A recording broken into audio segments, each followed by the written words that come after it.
My name is Chiwendu Osisiago, presenter Television Nigerian Business Daily. In a globalizing world, ours is to keep you engaged, informed, and educated on contemporary happenings in the business world. We therefore command a special audience of business-minded viewers who are eager to know more about business. I mean, your business. Why don't you take advantage of our special affordable offer to let the world know about your concepts, your goods, and of course, your services? You can call us on 080-3071-6959 or 070-3234-9054. You can also visit us at Television Nigerian in Guzapi, Abuja, and follow us on all the social media handles on Facebook, YouTube, and of course, on Twitter at Television Nigerian. Your business is our concern.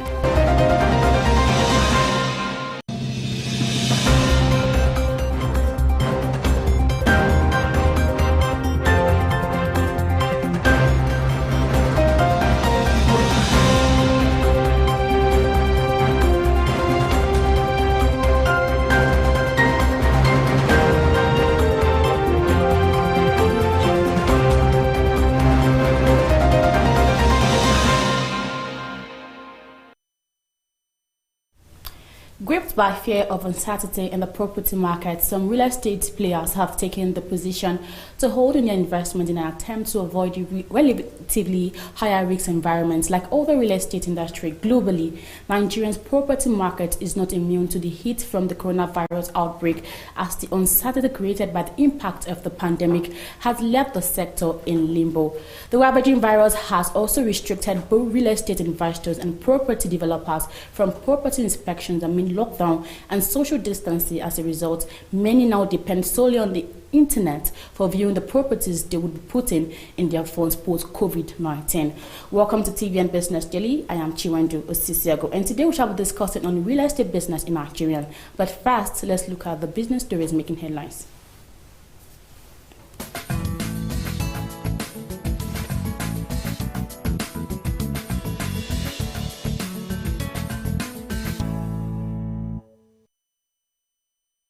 Brent, the oil against which Nigeria's crude price has hoved around $35 per barrel for about 1 week, raising concerns of a possible hike in petrol price in Nigeria anytime soon. An analysis of global oil trading rates on Monday showed that Brent crude traded at $35.61 per barrel as of 9:32 a.m. Central Standard Time. Further findings show that the commodity appreciated by $0.48 when compared to the previous day rate, although crude oil in the Organization of Petroleum Exporting Countries basket maintained a flat rate of $28.43 per barrel on Monday. However, global oil figures show that Brent weight average in the past 4 days was higher than the commodities rate on Monday, as the BWA was put at $36.32 per barrel. PPPRA further stated that the price to 123.5 naira per litre in April 2020 due to the crash of crude oil price, as the commodity had traded below $30 per barrel for several weeks. The number of the nation's power plants citing idle increased by 3 on Monday to 10, prompting generation to tumble below 3,000 megawatts. Total power generation in the country fell to 2,626.9 megawatts as of 6 a.m. on Monday from 3,738 megawatts the previous day, according to the Nigerian electricity system operators. 22 power plants generated 3,862.8 megawatts as of 6 a.m. on Saturday, as 5 plants were idle. The data obtained from the system operator show that Gerugu 2, Motorshot 2, and Ibo power plants did not produce any megawatts of electricity as of 6 a.m. on Monday. Joining Sapele 2, Alauji, Olawunshogo 2, Ihobo, Gabri, and EES and ASCO, the shutdown of the power plant was attributed to gas constraints, low load demand by the distribution companies, maintenance, frequency response, and rupturing of gas pipeline. Trading activities on the floor of the Nigerian Stock Exchange closed bullish last week following gains recorded by the most blue chip stock. The NSE All Share Index and market capitalization appreciated by 5.59% to close the week at 25,204.75 and 13.136 trillion naira respectively. All other indices finished higher with the exception of NSE ASEM, which closed flat. A total turnover of 1.718 billion shares worth 18.849 billion naira in 26,367 deals were traded last week by investors on the floor of the exchange in contrast to 926.418 million shares valued at 9.768 billion naira that exchanged hands the previous week in 20,910 deals.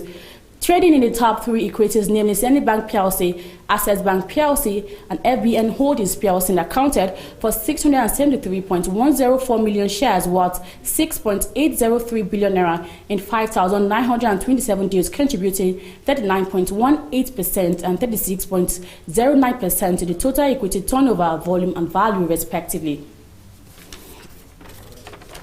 The Nigerian Employers Consultative Association has called on the fiscal and monetary authorities to develop a more aggressive and decisive policies to sustain economic recovery in the wake of further decrease in oil price.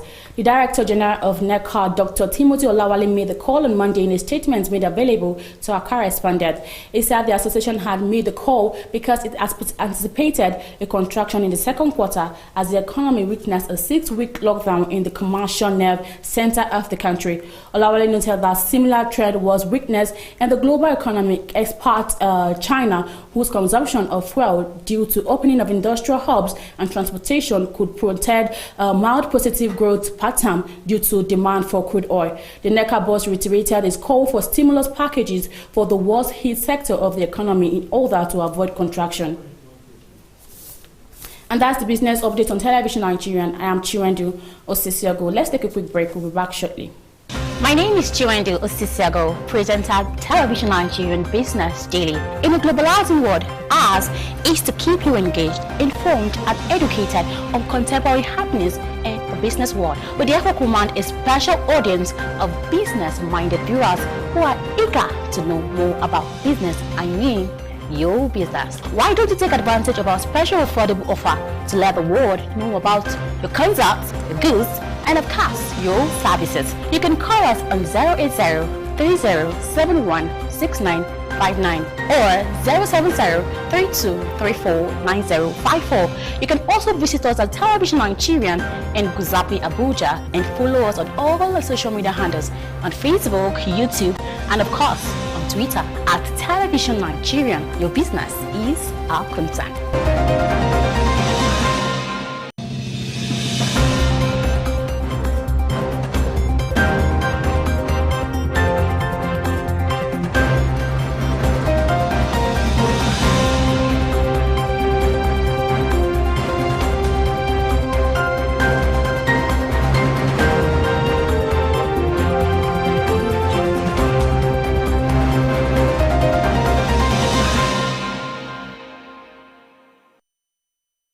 Thanks for joining us again, and in case you're just joining us, it's TVN Business Daily. Like I stated earlier, we shall be discussing on real estate business in Nigeria. My guest is in the studio. He is the General Manager, Kehinde Ogunsoye Associate, and an estate surveyor. You're welcome to TVN Business, Mr. Caleb Gandhi. Thank you very much for having me. Yeah, it's good to have you. So when we're talking about the real estate business in Nigeria, what exactly it is? Yes, real estate business in Nigeria is it's actually an entity where resources are pulled in and around landed property for the aim of making profits. And the real estate market in Nigeria is quite huge. Of course, you can tell by population. You know, so where there's so much population, there's also demand for shelter. You know, so that's what it entails basically. Okay, so are you saying that the real estate business in Nigeria is profitable? Yes, of course, it's very, very profitable. Okay. Yes, where you have high demand, of course, you require supply. And of course, where there's demand, there's bound to be profits. Okay, looking at before COVID-19 and now, how has this COVID-19 impacted the real estate business in Nigeria now? Yes, of course it has. In fact, the real estate sector has been hit so badly by virtue of this pandemic. Starting from the developers, the construction industry, the cost of materials have increased. Okay. You know, because by virtue of the shutting down of some sectors, the transport sector is down. You know, so for having access to these materials, it's difficult, and when you eventually get them, the prices have gone higher. And then even for investors who have properties for management that always require collecting rents, at this point, people are skeptical, to say they don't know what tomorrow holds. And also for those who usually buy, even those who are willing and have the capacity to buy, also are very skeptical. Everybody now seemingly is embracing just survival strategies, Okay. Yes. Okay, due to the ease of the lockdown, is there any improvement in the sector? Yes, of course. With the ease of lockdown, there's an appreciable level of movement. In fact, personally, I did a lot of property inspections last week, So with the easement, it has increased. It has impacted positively on the market generally. So now with the COVID-19, what do you think is the alternative way out? For doing real estate business? Yeah. Yes. In fact, right now, everybody is embracing ICT. For stakeholders and for all meetings, they'll be having online meetings and online transactions. In fact, everybody's going to, for those companies that have websites, I'm raising that right now, so they're able to reach a wider population even with minimum movement, So the way out now is to embrace ICT, run a business virtually, Yes. So now people deal mostly online now, as it is now because of the COVID-19? Yes, of course. Just before the COVID-19, our website had been down for quite a long time, but by virtue of this pandemic, we had to put it back up. We had to go back on the social media handles, channels, Instagram, and the LinkedIn and everywhere, so able to reach a wider population. Okay, try to your clients, right? So, okay, let's keep this COVID-19 aside. What are the challenges a real estate business faces in Nigeria? Yeah, the challenges, real estate business is capital intensive and requires huge finance to run it. And in Nigeria, the interest rates are quite high, so it poses a challenge in accessing funds, and then also you discover that the process for title perfection is so rigorous, it's not easy. And then also getting approvals, the bureaucracy in the government institutions are just too much. So you discover that even a developer, before getting approvals for his property, he has lost time, he has lost money, because some of these developers go into joint venture, which are time bound. So before you get an approval and you mobilize the site, it takes a long time.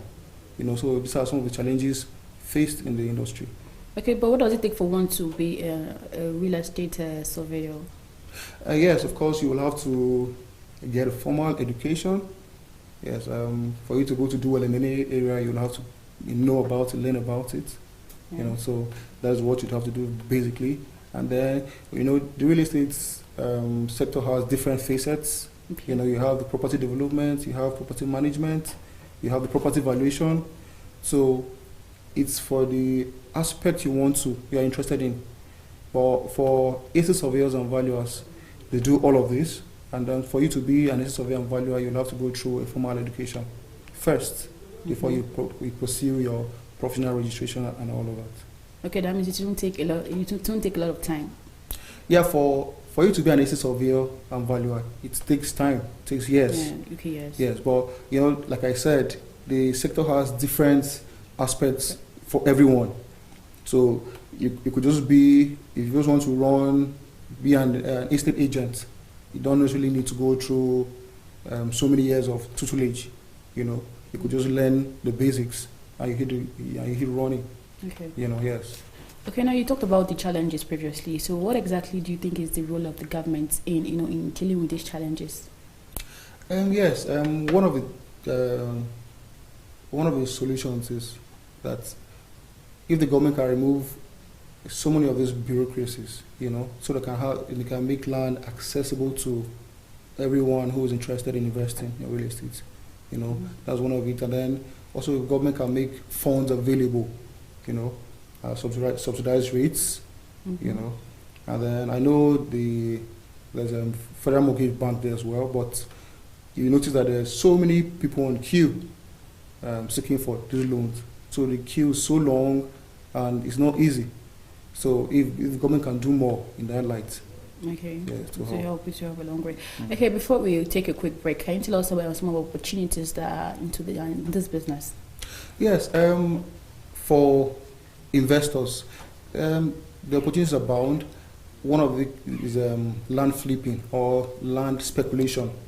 Now, when you go to a city, you could study a city and look at the area which is fast developing. You could just go there, buy land at a cheap rate, hold for a while, and then sell. You make a profit.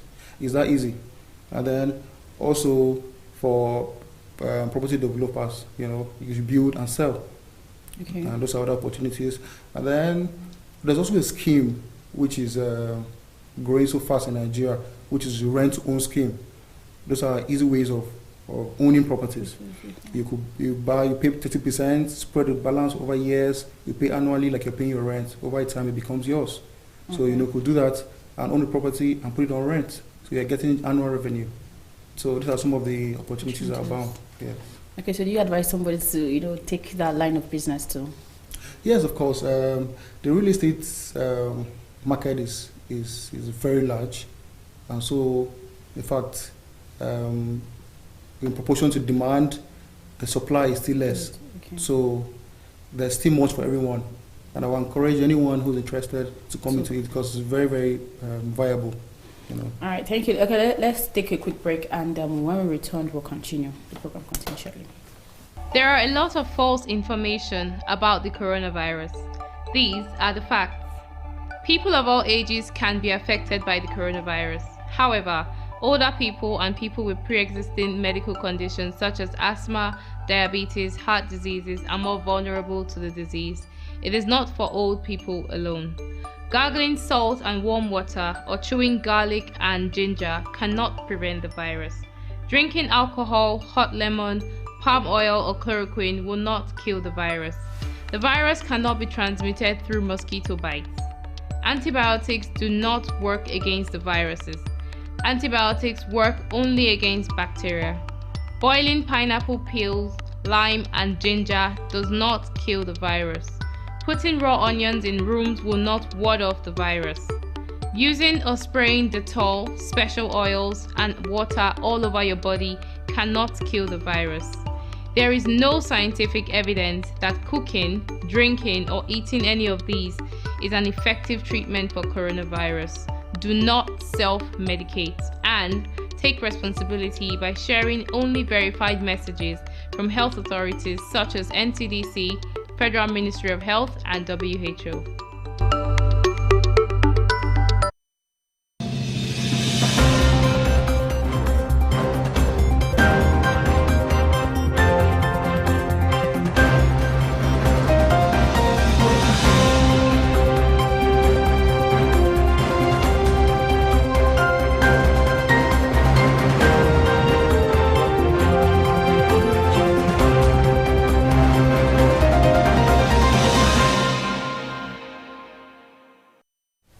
Thanks for joining us again, and in case you're just joining us, it's TV and Business Daily. Like I said earlier, we shall be discussing, or we have been discussing, on real estate business in Nigeria. My guest is in the studio. He is the General Manager, Kehinde Ogunsanya, Associate and an Estate Surveyor.